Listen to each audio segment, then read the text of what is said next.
የነበሩ ሰዎች እዚህ ናቸው።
ሳጅኑ ሰጅልኝ እንጂ ልጅህን ባለመግደሌ በጣም ነው የምጸጸተው።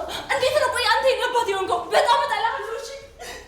እጅግ የሚገርመውና እጅግ የሚደንቀው ነገር የኮማንደሩ ቤተሰብ በብጥብጥ ሆኗል። ፈንቱን ምን አስደነገጣት? በአንድ ወር የወሰነችው ውሳኔ ሶሊያናን በጥይት የመምታት ፍላጎቷ ተሳክቶላታል። አይደለም ክንዷን ግንባሯን ብዬ በነበረ ምንኛ ደስ ባለኝ ስትል አባቷን ሳትፈራ በድፍረት ተናግራለች።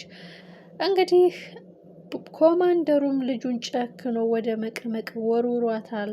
ትርምስ የሆነው የራስ ወዳድነትና የስግብግብነት የሚታይበት ባንዶራ ከእናቷ ጋር ከወይዘሮ አዜብ ጋር ተመሳጥራ ሶሊያናን የቁም ሲኦል አድርገውባት የነበረው ህይወቷን አክስትየዋና ፈንቱ ከመጡ በኋላ ሁሉም ነገር እንዳሰቡት ስላልሄደላቸው ሁልጊዜ ሶሊን ጥፋተኛ፣ ሁልጊዜን ሶሊን በደለኛ፣ ሁልጊዜን ሶሊን ዱርዬ እያደረጉ በአባቷ ብዙ እምነት እንዳይኖራትና ከአባቷ ጋር ብዙ ጸብ እንዲፈጠር ሲያደርጉ የነበሩት አክስትየዋና ፈንቱ ከመጡ በኋላ የነሱ ተንኮሉና ክፋት እየተጋለጠ ዛሬ እዚህ ደርሰዋል።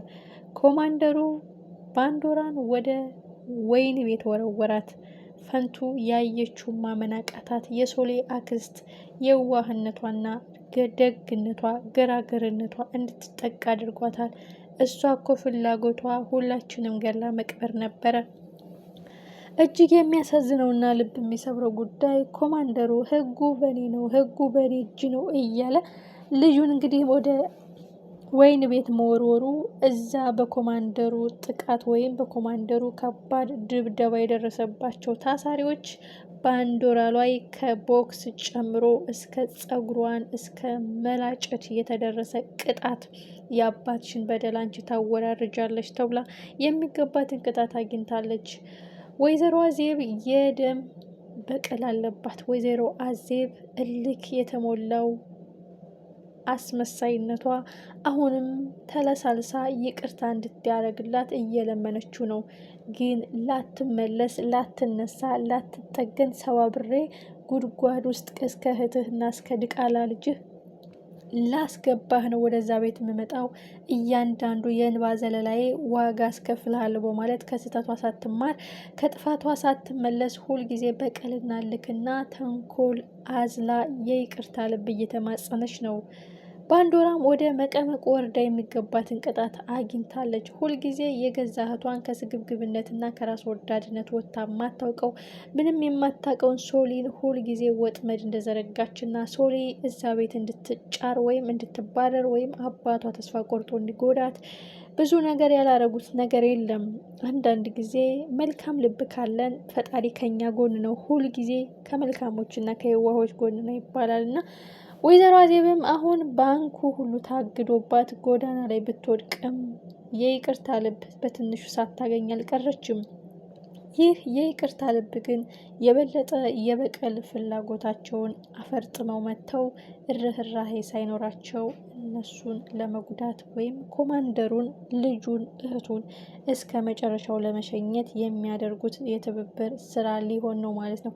ኮማንደሩን ጭካኔ ሳያሳይ በቃ የባንክ አካውንትሽን ለቅቄልሻለሁኝ፣ ልብስሽን ቀይሪ፣ ሆቴል ተቀመጭ ሲል ምረት ቢያደርግላትም እሷ ግን ይህን አጋጣሚ ተጠቅማ እቤት ገብቼ የቁም ሲኦል ነው ማረግብህ፣ መቃብርህን አጣድፍላለሁ እያለች በልቧ እያለመች ነው።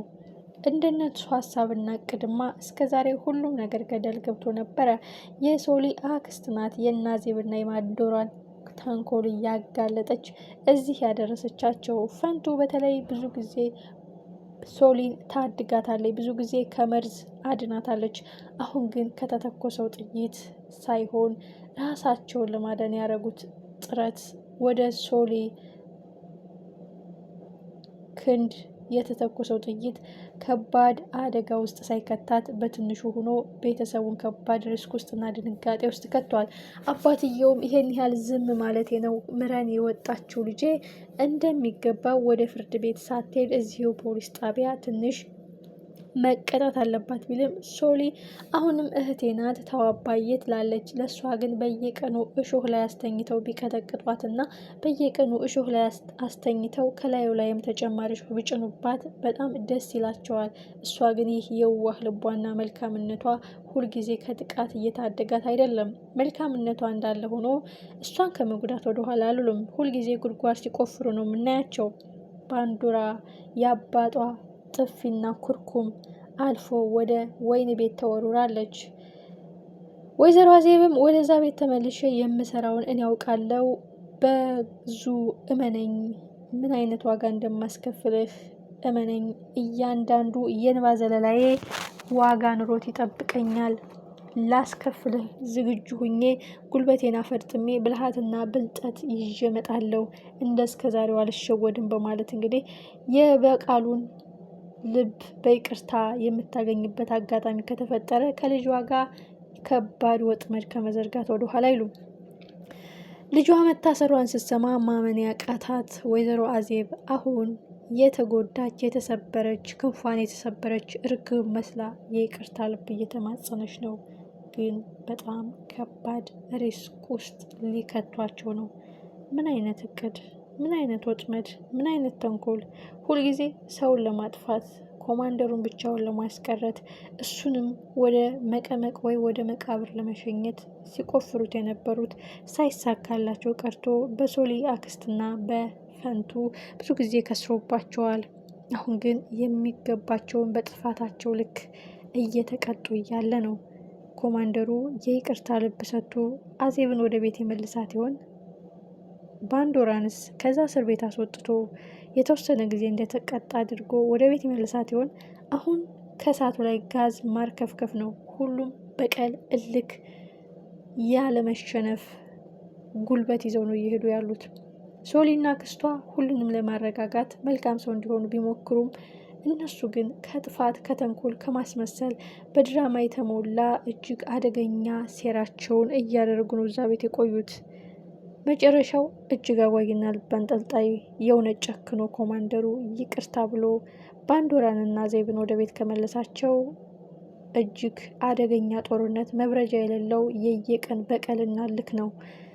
የሶሊ ጉዳይስ ልጇ ተጎዳ እሷስ ተጎዳይ እያለ እንግዲህ በጣም በተጨነቀ መልኩ ሲጠይቅ የነበረ ኮማንደሩ ምን ያህል እንደሚሳሳላትና እንደሚወዳት ነው እያየን ያለ ነው።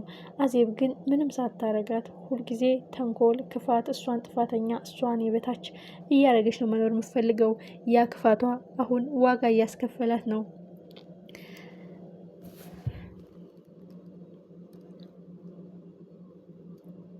የእነሱን ጸባይ አስመሳይነትና ቅቤ ምላሳቸውን ያዞንባቸውን ጠንቅቃ የምታውቀው የሶሊ አክስት ወንድም ያትሸወድ በአዞ እንባቸው እየሸወዱ ነው ብትለውም እሱ ግን የይቅርታ ልብ ሊያደርግላቸው ሳይሆን አይቀርም። ከዳጥ ወደ ማጡ የበለጠ መርዝና ሾህ ይዘው መግባታቸው አይቀርም።